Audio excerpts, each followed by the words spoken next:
खुशामदीद।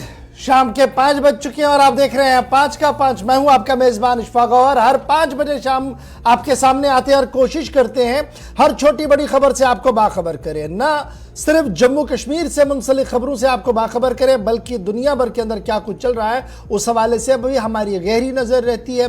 और जांच पड़ताल के साथ खबर तह तक आप तक हर दिन 5 बजे लाते हैं 5 के पंच में। और 5 के पंच में शुरुआत उन 5 पंचों से करते हैं जिन्होंने आपने अभी तक हमारे सोशल मीडिया प्लेटफॉर्म पर लगाए होते हैं, यानी वो 5 खबरें जिन्हें आप लगातार देख रहे होते हैं, उन्हें ज्यादा शेयर करते हैं या उन पर सबसे ज्यादा कमेंट्स करते हैं, तो उन 5 खबरों को रैंडमली चुना जाता है 5 के पंच में। तो एक एक करके वो सारी 5 खबरें सबसे पहले आपके सामने रखेंगे कि आपने हमारे फेसबुक, ट्विटर, इंस्टाग्राम को और हमारी ऑफिशियल वेबसाइट पर आकर किन 5 खबरों को सबसे ज्यादा देखा है। तो पहली खबर जिसे आपने टॉप 5 हेडलाइन में जगह दिलाई है वो कुछ इस तरीके से है। जम्मू का शहर इन दिनों एहतजाजों का शहर बना हुआ है और इन एहतजाजों में उस वक्त शिद्दत आई है जब Jammu Kashmir lieutenant governor administration ने एक और हुक्मनामा जारी किया, जिस हुक्मनामे के तहत इस बात की वजाहत की कि जितना भी इल्लीगल एनक्रोचमेंट है स्टेट लैंड पर, घास चराई पर या इस तरीके से रोशनी जमीनों पर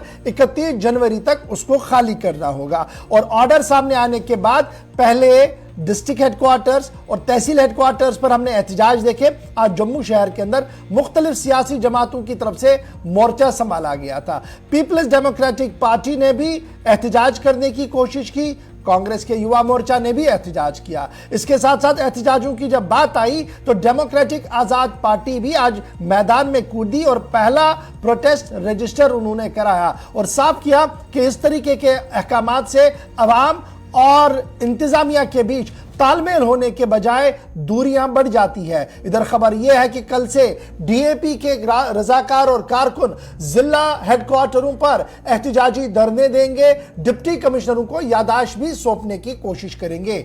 इधर आज इस एहतजाज के दौरान पुलिस को भी मशक्कत करनी पड़ी है। चलिए जनाब, जम्मू का एहतजाज पहली खबर थी। दूसरी खबर में भी चलते हैं और दूसरी खबर कौन सी है वो आपके सामने रखते हैं। यह भी एहतजाज है और एहतजाज खवातीन की तरफ से किया गया और यह एहतजाज श्रीनगर इलाके के अंदर किया गया। और एहतजाजी मुजाहिरीन का यह मानना है कि अमूरी सारिफीन व अवामी तकसीमकारी महकमे की तरफ से जिस तरीके से तकसीमकारी की जा रही है वो नामंजूर है। और आज मुतल्लिका एक स्टोर कीपर को उसका जो स्टोर है उसको खोलने की इजाजत नहीं दी गई और हंगामा भी बरपा हुआ है। मकामी आबादी का मानना है कि जो हुक्मनामा आया है कि 5 किलो राशन मिलेगा जी पर आदमी, यानी फी पर्सन हर एक आदमी के लिए 5 किलो राशन मिलेगा, यह नाकाफी है। और उसमें भी जिस तरीके से 4 किलो चावल और 1 किलो आटा दिया जा रहा है, इससे मजीद अबतरी हो रही है निजाम के अंदर और शफाफियत के नाम पर बड़ा सवाल उठ रहा है। इधर इंतजामिया का मानना है कि जो निजाम हुकूमत की तरफ से मुतारुफ कराया गया है उसको लेफ्टिनेंट स्पिरिट अडॉप्ट किया गया है और ग्राउंड जीरो पर इंप्लीमेंट किया जा रहा है। अगर हुकूमत करे, फैसला करे तो अवामी तकसीमकारी महकमे को उस निज़ाम को मुतारुफ कराने में कोई कोई भी परेशानी नहीं होगी। तो फिलहाल पहला एहतजाज जम्मू और दूसरा एहतजाज सीएपीडी महकमे के खिलाफ, जहां चावल की तकसीमकारी को लेकर अब मुख्तलिफ इलाकों से शिकायत आ रही है कि एहतजाजी मुजाहिरे हुए हैं। छोटी सी तस्वीर आपके सामने श्रीनगर की। अच्छा जनाब, तीसरी खबर कौन सी है जी? चलिए जनाब, तस्वीर से आप पहचान चुके होंगे कि यह तस्वीर कहां की है। पंथिहाल का वो स्टील मोड और स्टील ब्रिज, बल्कि वो टनल, स्टील टनल जो आज एक बार फिर सुर्खियों में थी। और जिला इंतजामिया की मेहनत, बीकन अमले की मेहनत और साथ साथ जो ट्रैफिक अमले की लगातार मेहनत के बाद श्रीनगर जम्मू कौमी शाहरा जो पंथिहाल पर पसियां गिराने की वजह से ट्रैफिक के लिए रोक दिया गया था, इधर बाद सपहर ट्रैफिक को चलने की इजाजत मिली। लगातार लैंडस्लाइड्स हुई है रामबन इलाके के अंदर। पंथिहाल का वो ब्रिज, वो टनल, स्टील टनल जिसको कहते हैं, लगातार उस पर पत्थर गिरते रहे और इंतजामिया ने एहतियातन पहले कुछ घंटों के लिए ट्रैफिक को रोका और उसके बाद फौरन से बेशतर 270 किलोमीटर वाली इस शाहरा को आमदरफ्त के काबिल बनाते हुए गाड़ियों को चलने की इजाजत दे दी। इधर हुकूमती ज़राया का मानना है कि अगर मतला अबर आलूद इसी तरीके का रहा, बूंदाबांदी और बर्फबारी नहीं हुई तो कल भी गाड़ियों को चलने की इजाजत इजाजत होगी, और अगर रात को बर्फबारी होती है तो सुबह इंतजामिया फैसला करेगी कि क्या गाड़ियों को चलने की इजाजत होगी या नहीं। चलिए जनाब, चौथी खबर पर फटाफट से आते हैं और बात करते हैं कांग्रेस के सीनियर लीडर और इन दिनों जबरदस्त सुर्खियों में रहने वाले जयराम रमेश की ट्वीट की। जयराम रमेश की तरफ से ट्वीट किया गया और यह ट्वीट बराह रास्त हमला था गुलाम नबी आजाद की क़ियादत पर और गुलाम नबी आजाद की नव मुंतखबा जमात डेमोक्रेटिक आजाद पार्टी पर, क्योंकि जयराम रमेश ने अपने ट्वीट में इस बात का खुलासा पेश किया है कि आजाद अब आजाद है, यानी पार्टी छोड़कर लोग जा रहे हैं। पहले एक झटका लगा था 17 तारीख को जब लीडर चले गए थे, 17 जनवरी को, और कल चूंकि 17 तारीख और है तो याद रखिएगा कल भी डेमोक्रेटिक आजाद पार्टी से कुछ और लोग निकलेंगे और कल वो डीएपी छोड़कर कांग्रेस में उनकी घर वापसी होगी।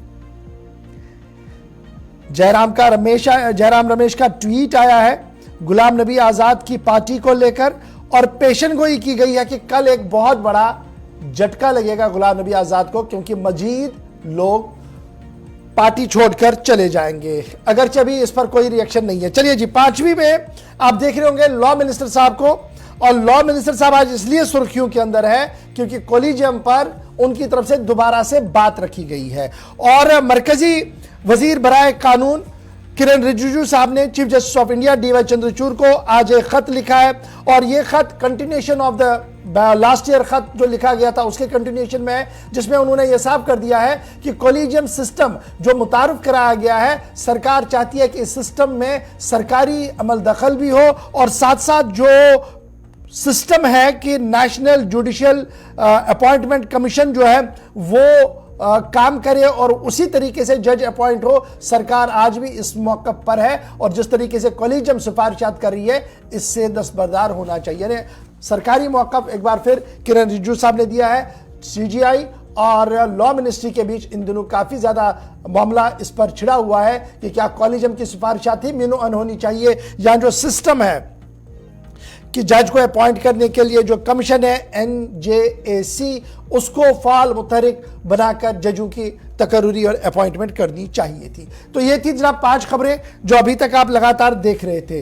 चूंकि आखिर पर हमने बात की थी सुप्रीम कोर्ट की, तो सुप्रीम कोर्ट की खबर से ही करते हैं शुरुआत। जम्मू कश्मीर के अंदर एहतजाज चल रहे हैं और एहतजाज महकमे माल के हुक्मनामे के खिलाफ, यानी उस डिमोलिशन ड्राइव के खिलाफ और उन नोटिसों के खिलाफ एहतजाज है जो हुकूमत की तरफ से जारी किए गए हैं मुख्तलिफ अजला के अंदर, मुख्तलिफ इलाकों के अंदर। और इन सभी चीजों को लेकर आज सुप्रीम कोर्ट का दरवाजा दोबारा से खटखटाया गया है। और सुप्रीम कोर्ट का दरवाजा खटखटाने वाले मुजफ्फर खान साहब का मानना था कि हुकूमती सतह पर जो नए सिरे से ये कोशिश की गई है कि इवैक्यूएशन हो, जमीनों को खाली करवाया जाए, दरअसल ये एक सही कदम नहीं है और इससे उन लोगों को एक बड़ा धचका लगेगा जिन्हें राहत देने की यकीन दहानी सुप्रीम कोर्ट और जम्मू कश्मीर हाई कोर्ट की तरफ से की गई थी, यानी खाना बदोशों के लिए। और हुकूमत आज उन्होंने बाज़ाब्ता तौर पर इस बात की दरख्वास्त सीजीआई के सामने रखी कि मामले की समाअत और अर्जेंसी को समझा जाए और इस पर एक ऑर्डर भी जारी किया जाए। जराया के मुताबिक सुप्रीम कोर्ट के चीफ जस्टिस ऑफ इंडिया ने यह मामला सुना, जिसके बाद एक अलहदा बेंच बनाने की बात कही गई है और आगे इस मामले को समाअत के लिए लेने की बात कही जा रही है। और माना जा रहा है कि 31 तारीख से पहले सुप्रीम कोर्ट के अंदर दोबारा से इस मामले पर समाअत होगी।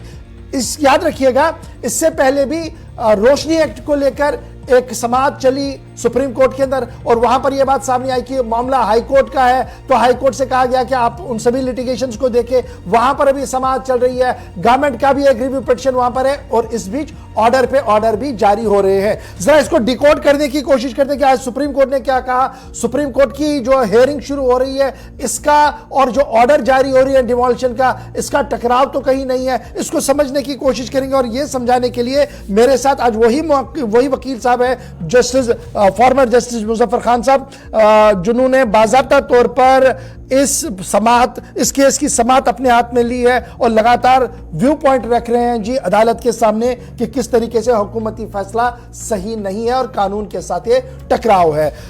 मुजफ्फर खान साहब, बहुत बहुत शुक्रिया जी टाइम निकालने के लिए और इस हसास मामले पर जम्मू कश्मीर की आवाम को बाखबर करने के लिए। आज आपके आगे पीछे सारे कैमरा इसलिए थे क्योंकि मामला जम्मू कश्मीर का था और ये जो 31 जनवरी की डेडलाइन थी, इसको लेकर आपने इंटरिम रिलीफ की मांग सुप्रीम कोर्ट में रखी। हमारे पास जो खबर है, कोर्ट ने इन लेटर एंड स्पिरिट आपकी बात को माना है, बेंच को तश्कील देने की बात हो रही है। क्या कुछ आज पूरे दिन का मामला चला? पहले जरा इसी से गुफ्तगू का आगाज करते हैं। जी, मेरी आवाज आ रही है आपको? बिल्कुल। हाँ, आज हमने basically honourable chief justice of India को मेंशन किया था for listing of a petition which we have moved. Petition हमने एक पेंडिंग एसएलपी थी यहाँ, जिसमें रोशनी एक्ट के तहत हमको ऑनरशिप राइट्स मिले थे 2007 में। ये ट्राइबल कम्युनिटी है एसटी बरादरी की राजौरी में, बहुत small portion of the land, a few 100 feets, जो हमको ऑनरशिप मिली। हमने उस पर कंस्ट्रक्शन भी रेज की उसके बाद, और हमें नोटिस दिए बगैर हमें सुना नहीं गया। हाईकोर्ट ने जब रोशनी एक्ट को कलअदम करार दिया, गैर आईनी करार दिया, तो हम उसके बाद सुप्रीम कोर्ट में आए जी। यहाँ गवर्नमेंट ने एक स्टैंड लिया और लर्नड अटॉर्नी जनरल ने, सॉलिसिटर जनरल ने सुप्रीम कोर्ट में एक स्टेटमेंट दी कि हम कोई भी कोर्सिव एक्शन इनके खिलाफ नहीं लेंगे जब तक कि सुप्रीम कोर्ट इसका फैसला नहीं करता। 9 जनवरी 2023 को जो ऑर्डर आता है उसमें स्पेसिफिकली ये चीज मेंशन की जाती है कि रोशनी लैंड के समेत तमाम स्टेट लैंड से लोगों को डिस्पोजेस किया जाए और उनके घर को डिसमेंटल किया जाए।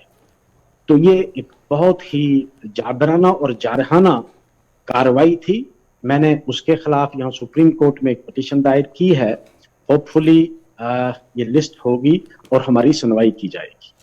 अच्छा, ये जो बेंच बनाने की बात आज सामने आ रही थी, ये क्या बेंच होगा? फुल बेंच होगा? और ये भी खबर आई थी कि पुराना जो बेंच था उसमें से एक जज साहब ने माजरत जाहिर किया कि ये केस सुनने से।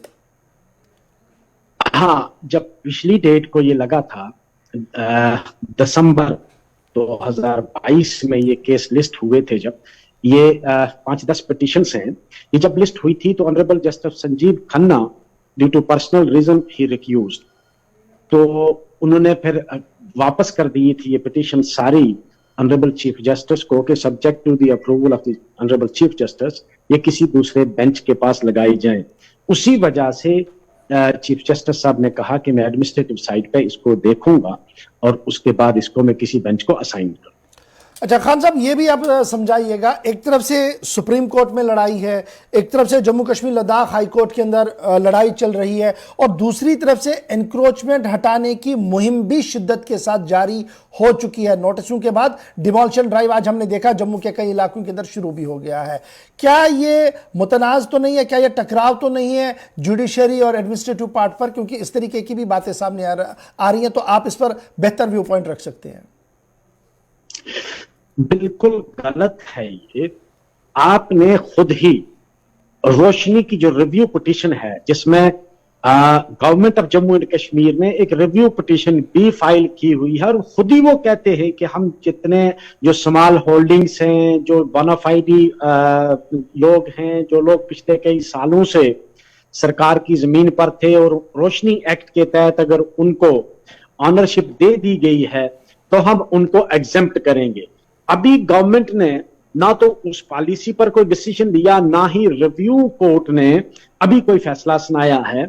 उसी दौरान ये हरदर्मी है और कुछ नहीं है। सरकार को भी इंतजार करना चाहिए था कि रिव्यू का फैसला हो जाए, या जो सुप्रीम कोर्ट में एसएलपीज पेंडिंग हैं पहले उनका फैसला हो जाए, उसके बाद ये कोई कार्रवाई करें। एक तरफ ये खुद ही इन्होंने एश्योरेंस दिया था ऑनरेबल सुप्रीम कोर्ट को, और ये चीज आज हमने बतलाई honourable chief justice of India को कि इसी कोर्ट में लर्नड सॉलिसिटर जनरल ने अश्योर किया था कि जब तक ये पिटीशंस पेंडिंग हैं हम पिटिशनर्स के अगेंस्ट, रादर रोशनी के जितने भी मामलात हैं उनके अगेंस्ट कोई भी कोर्सिव मेजर्स नहीं लेंगे। तो मुझे ये बताओ, जब उधर से आप ये अश्योरेंस देते हो सुप्रीम कोर्ट को और दूसरी तरफ आप बेदर्दी से हुक्म दे देते हो डिप्टी कमिश्नर्स को कि आप इन लोगों के घरों को भी तोड़ो और इनको घरों से निकालो, तो ये सरासर ज्यादती है लोगों के साथ। मुजफ्फर खान साहब, ये तो बात थी रोशनी वाले लोगों के जिनके एक्ट के तहत ज़मीनें दी गई थी, एक सेट प्रोसीजर जो साबिका स्टेट के अंदर किया गया था उसके तहत उन्होंने किया, और फिर गीता मित्तल साहिबा ने उसको ब्लैक एंड वाइट, ये नल एंड वाइट कर दिया, कहा कि जनाब ये कानून नहीं चलेगा, इसलिए आपने वापस जाना है। अब उनके पैसे कब कौन देगा, क्या होगा, एक लंबी बहस है। उसके साथ साथ इसी ऑर्डर के अंदर स्टेट लैंड और घास चराई के हवाले से भी ऑर्डर है कि यहाँ से भी जनाब लोगों को हटाया जाए। उस ऑर्डर को आप कल्ब करके जब हम देखें तो कैसे देख रहे हैं आप उस वाले पार्ट को, और क्या आज के दिन में जिस तरीके से नोटिसें गई हैं, क्या ये as per the law of the land है? देखिए, स्टेट लैंड जम्मू कश्मीर की सरकार की भी कोई मलकियत नहीं मानी जाती, क्योंकि स्टेट लैंड बनी कैसे, ये महाराजा के दौर में ये जगह महाराजा की सबकी थी, या कुछ जो जमींदार लोग थे जो सीलिंग से ज्यादा जमीन हुई दफा 4(8) में, या बिग लैंडेड एबोलिशन एक्ट था, big landed estate abolition act के अंदर जिसकी सीलिंग से ज्यादा थी वो जगह दफा या 4 में या बिग लैंडेड एस्टेब्लिशमेंट के अंदर वो जगह सरकार को चली गई। कब गई? जब ये एक्ट बना आजादी के बाद। आजादी से पहले वो जगह मलकियत थी किसी की। अब उसमें कुछ गरीब लोग जो थे, जो उसके काबज थे, वो लेवी नहीं उतार सके, यानी जो रेवेन्यू देना होता है ना, थोड़ा बहुत उस वक्त 2 रुपए 4 रुपए मालिया उसको कहते थे हमारे इलाके में, जो नहीं गरीब दे सकता था, तो उसने कहा कि भाई इसको मैं मलकियत किस लिए करूं, मैं तो मालिया नहीं दे सकता हूं, तो स्टेट ही रहे मालक, लेकिन मैं इसको इस्तेमाल करूंगा। घास चराई जो बेसिक लैंड है वो है गांव में, दूर दराज के इलाके में। मुझे समझ नहीं आती कि घास चराई लैंड को आप वापस रिस्टोर करके करोगे क्या? वो तो वहां के जो बेचारे जिनके माल मवेशी पशु हैं, भेड़ बकरियां हैं, वो उसको चराते हैं, उस पर वो मालक उसकी सरकार है, लेकिन यूज जो है सदियों से, फोर फादर से उन्हीं लोगों के पास है, उसको आप रिट्रीव करके क्या करेंगे?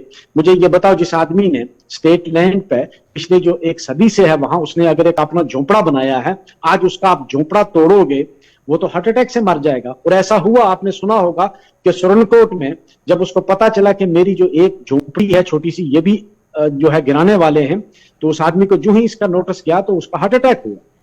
तो ये मतलब गरीब आवाम के लिए ये बड़ी मुश्किलात का आपने सामान तैयार किया है। रियासत का काम ये नहीं है, एज अ वेलफेयर स्टेट, कोई भी वेलफेयर स्टेट हो जहां आइन और कानून की बालादस्ती है, ये पहली रिक्वायरमेंट है कि आपने हर सिटीजन को छत प्रोवाइड करना है, उसको बाइज्जत तरीके से रहने के लिए वहां जगह प्रोवाइड करनी है।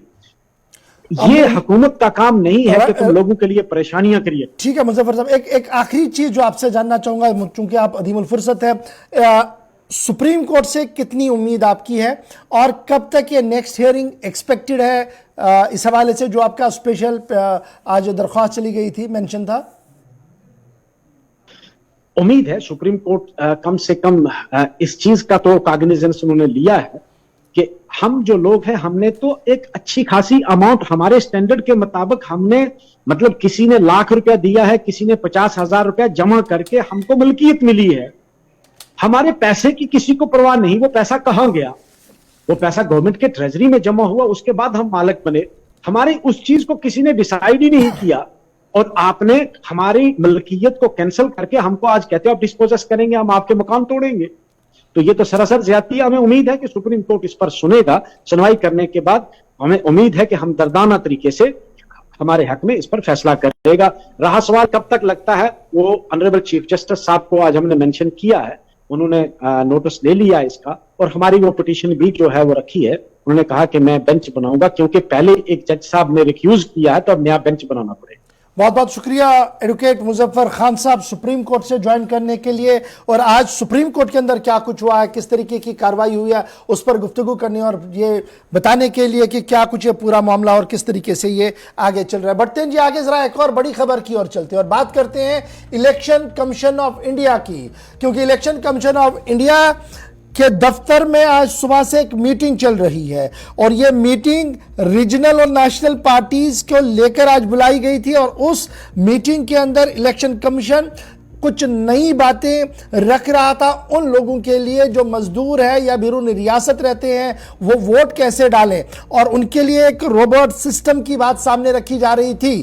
ताहम खबर यह है कि जम्मू कश्मीर की दोनों रीजनल पार्टीज ने इलेक्शन कमीशन पर बड़े सवाल उठाए हैं और इलेक्शन कमीशन की क्रेडिबिलिटी से लेकर इलेक्शन करवाने तक सवाल पूछा है और यह कहा है कि जम्मू कश्मीर के लोग जो चुनाव चाहते हैं वहां की बात न करके, करोड़ों लोगों की बात न करके आप वो मसला डिस्कस कर रहे हैं जिसका आज के दिन में कोई जरूरत ही नहीं है। और खबर यह है कि न सिर्फ जम्मू कश्मीर की पीपल्स डेमोक्रेटिक पार्टी और नेशनल कॉन्फ्रेंस के जो नुमाइंदे वहां पर थे, उन्होंने इस बात को पिच किया है कि इलेक्शन करवाए जाएं और इलेक्शन की डेट्स की अनाउंसमेंट हो।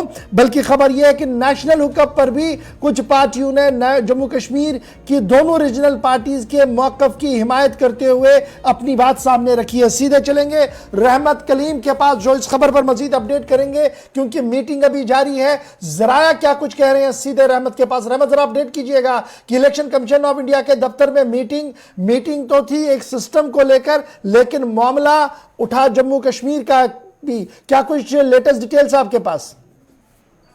जी बिल्कुल, इलेक्शन कमीशन के दफ्तर में आज सुबह से जो मीटिंग चल रही थी, उस मीटिंग में सबसे बड़ा मुद्दा जो बाहर निकल कर आया वो जम्मू कश्मीर में असेंबली इलेक्शन को लेकर था। क्योंकि जब हमने देखा कि पीडीपी के तर्जुमान पीडीपी की जानिब से नुमाइंदगी करते हुए सुहेल बुखारी जब वहाँ पहुंचे और एनसी की जानिब से, तो उन्होंने न सिर्फ ये कि जब उनसे पूछा गया कि आप आरवीएम पर या वोटिंग राइट्स को लेकर के, माइग्रेंट्स के वोटिंग राइट्स को लेकर के क्या सोचते हैं, तो उन्होंने इससे पहले कि उस सवाल का जवाब देते, आरवीएम पर बात रखते, माइग्रेंट्स के वोटिंग को लेकर के बात रखते, उन्होंने कहा कि आपको जम्मू कश्मीर में जो करोड़ लोग हैं जिनके पास वोटिंग राइट्स हैं, जो बाज़ाब्ता तौर पर आईनी हक रखते हैं कि उनको वोट दिया जाए, उनको गुज़श्ता 3-4 साल से आपने वोटिंग राइट से महरूम रखा हुआ है। आखिर इसका जवाब क्या है आपके पास? क्या आपने कभी एक बार भी सोचा, जब सरकार हो या दिल्ली हो या जम्मू कश्मीर की हो, बार बार जब ये दावा कर रही है कि हालात बेहतर हैं, साजगार हैं, उसके बावजूद एक बार भी जम्मू कश्मीर का दौरा करके इलेक्शन को लेकर कोई बात नहीं की? आखिर ऐसी क्या वजह थी, ऐसी कौन सी चीज थी जो आपको रुकावट पैदा कर रही थी? इस तरह से घेरने की कोशिश की गई और जिस अंदाज में सवालात जो पूछे गए सुहेल बुखारी की तरफ से, वो सवालात सीधे तौर पर इलेक्शन कमीशन के हेड को या इलेक्शन कमीशन इंतजामिया को बेबस करते हुए नजर आए। क्योंकि जाहिर सी बात है, जब इलेक्शन कमीशन के पास सवाल का जवाब नहीं होगा तो वो कुछ और बहाने तलाश करेंगे। उन्होंने कहा कि हमें होम मिनिस्ट्री से या यूं कि जम्मू कश्मीर इंतजामिया की जानिब से हालात की साजगारी को लेकर के ग्रीन सिग्नल नहीं मिल रहे थे और तरह तरह के मसाइल डिलिमिटेशन का भी हवाला उसमें दिया गया और इस तरह से वो बचने की कोशिश की गई। लेकिन सुहेल बुखारी बार बार गिल करते रहे कि आज आपको अगर 30 करोड़ माइग्रेंट्स की फिक्र है तो जम्मू कश्मीर की वो अवाम जिसके पास वोटिंग राइट्स है उनको 3 साल से 4 साल से आपने महरूम रखा हुआ है, किस बुनियाद पर, आखिर वजह क्या है? इस सवाल का जवाब नहीं था। साथ ही साथ यह भी पूछा गया कि क्या आपके मन में है कि नेशनल हुकअप पर जाने से पहले जम्मू कश्मीर असेंबली इंतखाबात कराए जाएं, इसको लेकर आपकी तरफ से कोई सरगर्मियां चल रही हैं? इस पर भी खुल करके इलेक्शन कमीशन की जानिब से जवाब नहीं दिया गया। हालांकि जब यह सवाल सुहेल बुखारी की तरफ से उठाया जा रहा था तब हमने देखा दिग्विजय सिंह भी बाज़ाब्ता तौर पर उसमें हाँ में हाँ मिलाते हुए नजर, शिवसेना की तरफ से हमने देखा कि उसमें बाज़ाब्ता तौर पर सपोर्ट करते हुए नजर आए थे पीडीपी को। और इस तरह से जम्मू कश्मीर के मसले पर ज्यादा देर बात हुई, फिर उसके बाद लौट करके आरवीएम पर आया गया, जिसमें आरवीएम पर एक तरफ से अपोजिशन की 16 जमातें हैं, उन्होंने कहा कि हम आरवीएम को मानने के लिए इसलिए तैयार नहीं है क्योंकि ईवीएम पहले ही से मशकूक है। ईवीएम पर जैसे ही मशकूक होने की बात आई, उन्होंने बाज़ाब्ता तौर पर जो पीडीपी के तर्जुमा पीडीपी की नुमाइंदगी कर रहे थे, उन्होंने कहा कि ईवीएम की बात पहले ही मशकूक है, लेकिन उस ईवीएम के सहारे भी क्या जम्मू कश्मीर के अवाम को सोचा गया कि उन्हें वोट देने का मौका दिया जाए? तो ईवीएम पर भी घेरने की कोशिश की गई कि अगर ईवीएम मशकूक है, उस मशकूक आलात से भी अगर आपने एक मरतबा कोशिश की होती कि जम्मू कश्मीर में मुंतखब हुकूमत हो और या उनका जमहूरी हुकूक बहाल हो, उनको जमहूरी राइट्स मिले, जो आपकी जिम्मेदारी है, तो फिर हम कुछ कहते हैं। लेकिन आप अपनी आज़ादी और खुद मुख्तारी का दावा करते हैं, लेकिन 3-4 साल में एक बार भी जम्मू कश्मीर में असेंबली इंतखाबात को लेकर आपने संजीदगी का मुजाहरा नहीं किया। कुल मिलाकर ये जो नया निजाम मुतारिफ करना था, उसमें 16 जमातें पहले ही हाथ खड़े कर चुकी है। देखना होगा इलेक्शन कमीशन इस पर क्या कुछ मौक़िफ़ सामने रखेगा, लेकिन जम्मू कश्मीर की बाज़गश्त और जम्मू कश्मीर की आवाज़ वहां पर सुनाई देगी। सोहेल बुखारी के साथ हमारे नुमाइंदे ने थोड़ी देर पहले बात की है, जरा फटाफट से उसको भी प्ले कीजिएगा, देखते हैं कि सोहेल क्या कुछ कह रहे हैं। इलेक्शन कमीशन ने आज दिल्ली के कॉन्स्टिट्यूशन क्लब में आरवीएम को लेकर एक सर्वदलीय बैठक बुलाई थी और हमारे साथ बातचीत करने के लिए पीडीपी के प्रवक्ता मौजूद हैं सोहेल बुखारी जी। सोहेल जी, आप अंदर गए, क्या कुछ अंदर रहा, आपने क्या कुछ बातें जो है इलेक्शन कमीशन के आगे रखी और इलेक्शन कमीशन की तरफ से क्या आपके सामने बातें रखी? देखिए, आज इलेक्शन कमीशन ऑफ इंडिया ने सब लोगों को बुलाया था, सारे रिप्रेजेंटेटिव्स को अक्रॉस द कंट्री, और उनको डेमोन्स्ट्रेट करना था एक नई मशीन कैसे काम करेगी जो रिमोट वोटिंग के लिए इस्तेमाल होगी। लेकिन जब वहाँ बैठे और बातचीत का सिलसिला शुरू हुआ तो मेजॉरिटी, शायद एक आध को छोड़ के जितनी भी पॉलिटिकल पार्टीज थी, चाहे वो नेशनल हो या रीजनल हो, पूरे कंट्री की, उन्होंने इस बात पे क्वेश्चंस उठाए और ये कहा कि ये जो मशीन है, ये तो मशीन बाद की बात है कि कैसे एग्जीक्यूट किया जाए। पहले तो हमें आपस में ये डिसाइड करना है कि हम ये रिमोट वोटिंग का प्रोसेस रखना ही है कि नहीं रखना है। वो कैसे होगा, मशीन के थ्रू होगा, किस मशीन के थ्रू, वो तो बात की बात है, अभी यही डिसाइड नहीं हो पाया। तो इसलिए डेमो वेमो आज आप मत कीजिए। और सब लोगों ने अपने जो उनके क्वेश्चंस थे, तो बड़े सीरियस कंसर्न्स इस पूरे प्रोसेस को लेके उठाए हैं और उसके चलते जो इलेक्शन कमीशन ऑफ इंडिया है उसने एक तो जो 31 तक एक डेडलाइन दी गई थी सारी पार्टी से कि आप अपने इस पे सुझाव दे दीजिए, उसको एक्सटेंड करके 28 कर दिया है। और इलेक्शन कमीशन ऑफ इंडिया ने ये कहा है कि जब तक सब लोगों के इनपुट्स और फीडबैक नहीं आता, उस पर प्रॉपरली डेलिब्रेशन नहीं होता, तब तक इस पर आगे नहीं बढ़ेंगे। देखिए सोहेल जी, अगर बात करें अंदर खाने से, सूत्रों के हवाले से खबर मिल रही है कि इलेक्शन कमीशन ऑफ इंडिया जो है वो आरवीएम का जो इस्तेमाल है वो जम्मू कश्मीर में जो चुनाव हो रहे हैं उसमें करना चाहता है। अगर ऐसा होता है तो क्या पीडीपी को कोई ऐतराज है? क्योंकि अभी भी ऐसे कई बहुत सारे कश्मीरी पंडित हैं जो जम्मू कश्मीर में नहीं रहते हैं, तो उनके लिए फायदे की बात है या पीडीपी को कोई इससे ऐतराज है? देखिए, जहां तक जम्मू कश्मीर है, ये सिर्फ जम्मू कश्मीर के नाम को शायद बेच के पूरे देश को गुमराह करने की जो पर्टिकुलरली बीजेपी का एक पॉलिसी रहा है, उससे ज्यादा ये और कोई शगुफा नहीं हो सकता। जो हमारे कश्मीरी पंडित हैं, उनको वोटिंग आसान करने के 1000 तरीके हैं जो आज तक इन्होंने नहीं किए हैं। उनको वो एम फॉर्म वगैरह उसकी फैसिलिटेशन करनी चाहिए थी जो इन्होंने नहीं की है। जहां तक आरवीएम का मसला है, ये इसको लेके काफी सीरियस क्वेश्चंस इन्होंने उठाए हैं। सोहेल बुखारी को आप सुन रहे थे, जहां पर वो बता रहे थे कि फिलहाल मामला ठंडे बस्ते में जा सकता है क्योंकि अभी कोई हतमी फैसला वहां से नहीं हुआ है। बहरहाल बढ़ते हैं जी आगे, बात जरा करते हैं एक और बड़े बयान की, और बयान आया है नेशनल कॉन्फ्रेंस के general secretary, additional general secretary की तरफ से, और इस बयान को इंतहाई मुतनाज़ा बयान माना जा रहा है क्योंकि बयान उड़ी और पुलवामा हमलों को लेकर है। और additional general secretary national conference के जो है डॉक्टर मुस्तफ़ा कमाल, उन्होंने एक बार फिर उंगलियां उठाई है भारत सरकार पर और भारत सरकार की एजेंसियों पर। कहा कि पुलवामा में जो कुछ हुआ वो दरअसल एक सोची समझी साजिश थी एजेंसीज की, गवर्नमेंट ऑफ इंडिया की एजेंसीज का। एक बड़ा विवादित बयान दूसरी बार भी नेशनल कॉन्फ्रेंस के सीनियर मोस्ट लीडर की तरफ से दिया गया है और सीधी उंगलियां एजेंसीज पर उठाई गई हैं, गवर्नमेंट ऑफ इंडिया पर उठाई गई और कहा गया कि इस खून से इलेक्शन को जीतने और मुल्क के अंदर नफरत पैदा करने की कोशिश की गई है। क्या कुछ कहा, फटाफट से जरा इसको सुन लेते हैं। वो तो बात करीब करीब अब स्पष्ट हो गई है कि वो प्लान था गवर्नमेंट का, चाहे वो डिफेंस हो चाहे वो कोई और हो, गवर्नमेंट ऑफ इंडिया का। और एक उनकी तस्वीरें भी नहीं देखी, उनकी लाशें भी नहीं देखी, और ये बात स्पष्ट हो गई है कि वो जितने भी वो मरे 30-40 वो शेड्यूल कास्ट थे। चलिए, ये आम राय है कि वो अग्रवाद उसमें इन्वॉल्व नहीं है, ये इनने अंदरूनी मामला है। तो बदकिस्मती है कि इससे ये चीज़ें होनी और फिर मंजर आम पे है ही नहीं कहीं। इसके बारे में जो हमारी फ़ौज है, 5वीं सबसे बड़ी फ़ौज दुनिया में है, आला फ़ौज है, इनके बाद दयानतदार और ईमानदार सिपाहियों की और अफसरों की कमी नहीं है।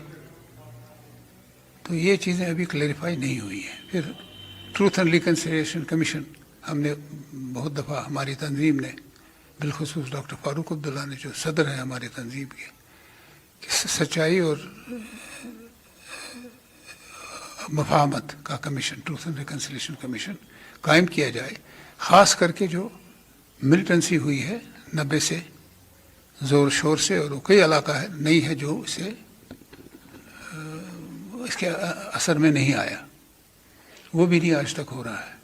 सो जब तक ये चीज़ें क्लियर नहीं होती हैं, पुलवामा अटैक में जी, ये मैं किसी से बात भी कर रहा था कुछ दिन पहले, वो भी शेड्यूल कास्ट से ताल्लुक़ रखता है, मैं भूल गया था ये, उसी ने कहा ये जो हमारी इंफॉर्मेशन है वो करीब करीब सारे शेड्यूल कास्ट है।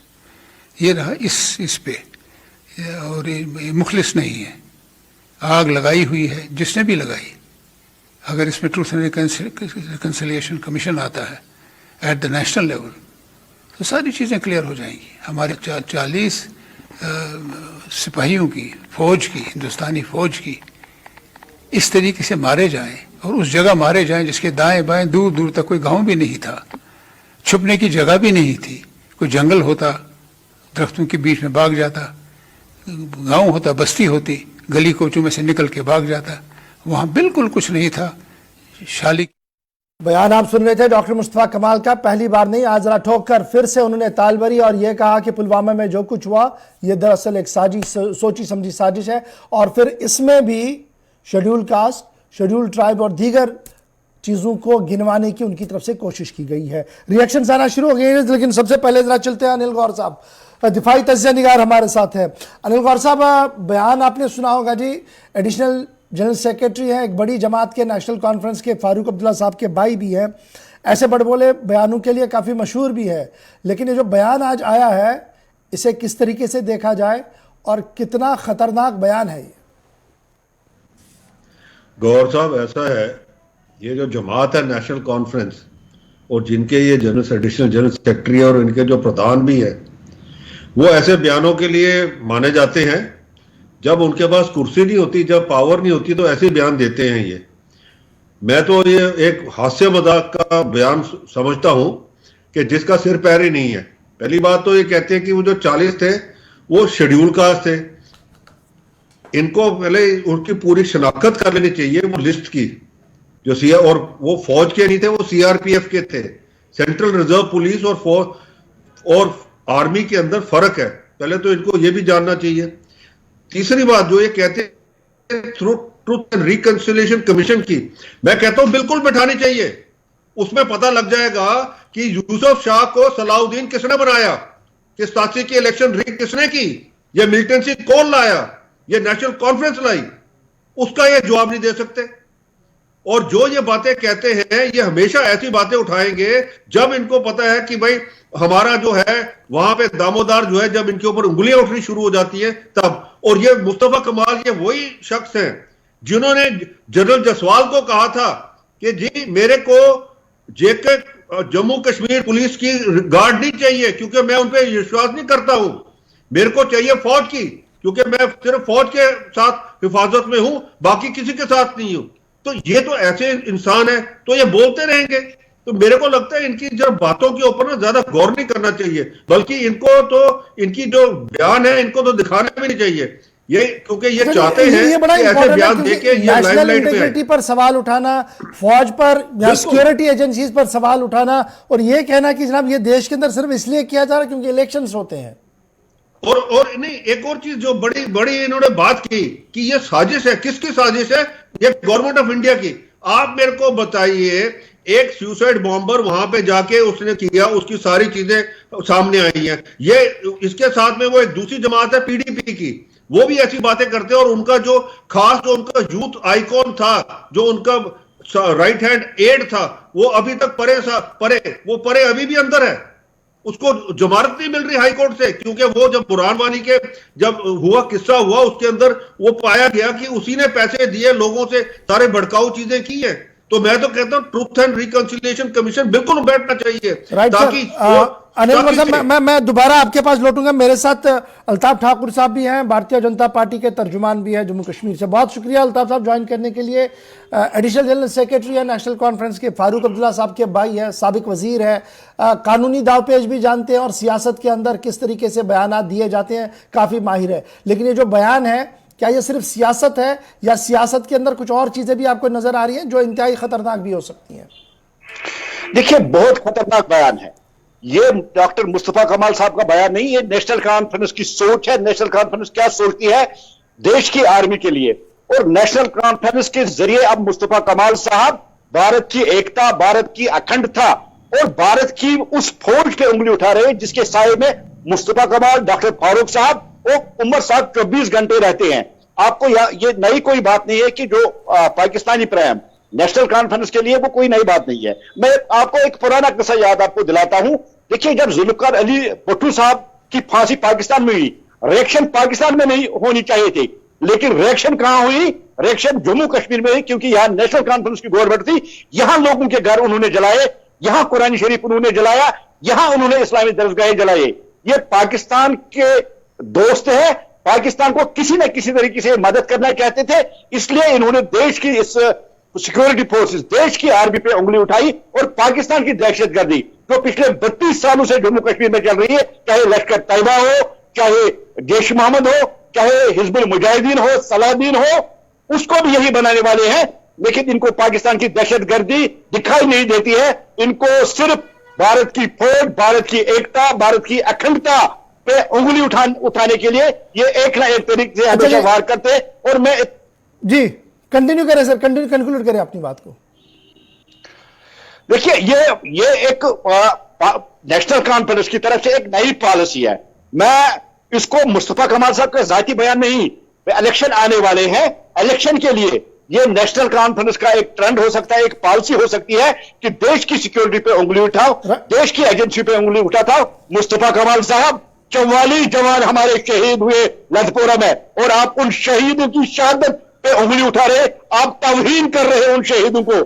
आपको पीएसए के अंडर बुक करना चाहिए। गौर साहब, अल्ताफ साहब मैं आऊंगा दोबारा। अनिल गौर साहब, बड़ा इंपॉर्टेंट है, हम देख रहे हैं कि जब भी कोई आदमी सोशल मीडिया पर इस तरीके के कमेंट्स लिखता है तो तुरंत पुलिस हरकत में आती है। लेकिन जब कोई पॉलिटिशियन स्टेटमेंट देता है और वो पॉलिसी स्टेटमेंट होता है, उससे लॉ एंड ऑर्डर डिरेल हो सकता है, उससे 10 तरह की चीजें और होती है, लेकिन उस पर काफी लैतुलैल से काम लिया जाता है। बड़ी पेशरफ्त नहीं होती है उतनी तेज जितना हम सिविलियन के खिलाफ देखते हैं। ऐसा क्यों आपको लग रहा है? ये दोहराई जिस तरीके से चल रहे हैं, इवन कि अगर स्टेटमेंट ऑन ईयर है, इसके बाद ऑफिशियल स्टैंड भी होना चाहिए था एडमिनिस्ट्रेटिव पार्ट पर कि हमने इसका कॉग्निजेंस लिया, क्या किया क्या नहीं किया। ऐसी जो खामोशी होती है, क्या इससे और ज्यादा बयानात आते हैं फिर? गौर साहब, ऐसा है कि आपकी बात बिल्कुल दुरुस्त है। ये पॉलिटिशियंस के जो बयान है, ये भी अब ये नेता बैठे हैं बीजेपी के, जो इनके बयान होते हैं ना, वो सिर्फ अपने एक मुफाद के लिए होते हैं।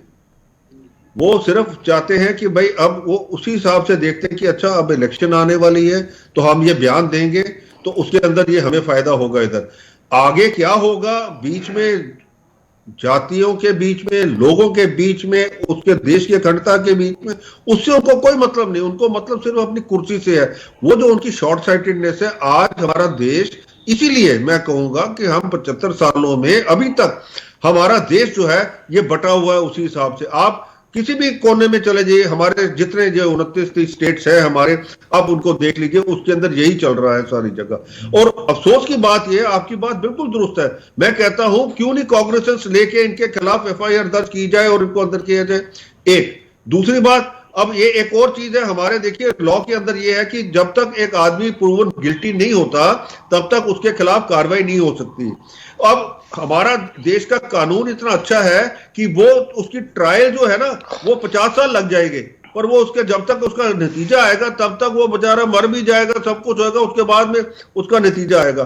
क्यों नहीं हमारा, जैसे कि बाहर के मुल्कों में है, आप अमेरिका देख लीजिए, हम दूसरे मुल्कों की बात करते हैं, 3 महीने के अंदर एक केस जो है वो पूरा डिसाइड होता है कि भाई इसने ये किया है, इसको सजा होनी है। वहां पॉलिटिशियन जो है ऐसे बयान जब देते हैं उनके खिलाफ वो रेजिग्नेशन भी साथ में देते हैं और कहते हैं भाई गलती होगी मेरे से। ऑस्ट्रेलिया के अंदर वाइस प्रेसिडेंट जो उनके थे, मैं वाइस प्रीमियर जो थे, मेरे को याद है, मैं उस टाइम ऑस्ट्रेलिया में था, उनके वाइस प्रीमियर ने एक बयान दे दिया पुलिस के खिलाफ और दूसरे दिन उनका रेजिग्नेशन आ गया। उन्होंने अपोलोजाइज किया कि नहीं, मेरे को यह बयान नहीं देना चाहिए था, मैं इसको अपनी रेजिग्नेशन देता हूं। पर हमारे देश के जो पॉलिटिशियंस है, माफ करना, वो बिल्कुल वो कहते हैं ना कच्चे खाल है, उनको कुछ असर नहीं होता, उनको सिर्फ ये दिखता है कि भाई मेरी कहां से कुर्सी बचेगी, बस ठीक है, बाकी और कुछ नहीं। आज अल्ताफ साहब सिर्फ बयान देने से, मैं देख रहा हूं कि आपका भी एक बयान आया है इस वक्त और आपने भी मुस्तफा कमाल को बुक करने की बात कही और एंटी नेशनल कमेंट जो इन्होंने दिए हैं उसके खिलाफ कार्रवाई हो, आपकी तरफ से स्टेटमेंट आ गया है। लेकिन सवाल ये है कि सिर्फ स्टेटमेंट्स देने से क्या मामला हल होगा, या एक सेट लाइन होनी चाहिए एक उस आदमी के लिए जिसने कभी 4 साल 5 साल पहले 8 साल पहले फेसबुक पर कुछ लिखा था, आज उसको सजा मिल रही है, और कमाल साहब हर दिन बयान दें सजा ना मिले। ये एक ही रियासत में 2 कानून जो हो जब चलेंगे तो आपकी क्रेडिबिलिटी, आपकी जमात की क्रेडिबिलिटी पर भी सवाल है। फिर देखिए गवर साहब, ऐसी बात नहीं है, कानून सबके लिए बराबर है, चाहे वो नेशनल कॉन्फ्रेंस का कितना भी बड़ा नेता हो, खानदानी राज का कितना भी बड़ा नेता हो, देश के खिलाफ जो उंगली उठाएगा उसके खिलाफ कार्रवाई की जाएगी। कोई एफआईआर करे ना करे, गवर्नमेंट इस पे कोई कार्रवाई करे ना करे, कल अभी इसका स्टेटमेंट आया है, कल भारतीय जनता पार्टी इसके खिलाफ एफआईआर करेगी, बाज़ाब्ता कल वो पुलिस स्टेशन जाके इसके खिलाफ एफआईआर करेगी, क्योंकि इसने शहीदों की शहादत पे उंगली उठाई, इसने यहां की फौज पे उंगली उठाई है, जिन्होंने जम्मू कश्मीर को आतंकियों से साफ किया, जिन्होंने जम्मू कश्मीर को पाकिस्तान से बचाया और जिन्होंने जम्मू कश्मीर में लोगों की खिदमत की। और आज मुस्तफा साहब चाहे जम्मू में बैठे हो चाहे कश्मीर में बैठे हो, मुस्तफा साहब आप उस भगोड़े जमात के हो, जब यहां मिलिटेंसी उठी तो आपके जो डॉक्टर फारूक साहब वो यहां से चल बसे हो, आज जब वापस आए तो यही फौज आपकी हिफाजत करी है और इसी फौज में आप उंगली उठा रहे हो, इन्हीं एजेंसियों पे आप उंगली उठा रहे हो। आपके खिलाफ एफआईआर किया जाएगा, वो भी एक जगह नहीं, जितने भी हमारे डिस्ट्रिक्ट है सब जगह आपके खिलाफ एफआईआर दर्ज किया जाएगा। बहुत बहुत शुक्रिया जी अनिल गौर साहब और अल्ताफ ठाकुर साहब आपका ज्वाइन करने के लिए और मुख्तसर सी बात रखने के लिए कि जनाब बयान जो है ये सही नहीं है, इसके पीछे के हकाइक कुछ अलग है, मुस्तफा साहब ने इसको किसी और अंदाज में बयान किया है और इस पर जो सियासत चल रही है वो यही है कि अगर और किसी ने कहा होता तो शायद अभी तक पुलिस एक्शन हुआ होता, लेकिन बड़े पॉलिटिशियन है, शायद लय से काम लिया जाएगा। फिलहाल 5 के 5 में मेरे साथ बस इतना ही। आप बने रहेंगे हमारे साथ, खबरों तज्जिया और तबसरे का सिलसिला लगातार जारी रहेगा। छोटा सा ब्रेक और ब्रेक के फौरन बाद ग्राउंड रिपोर्ट।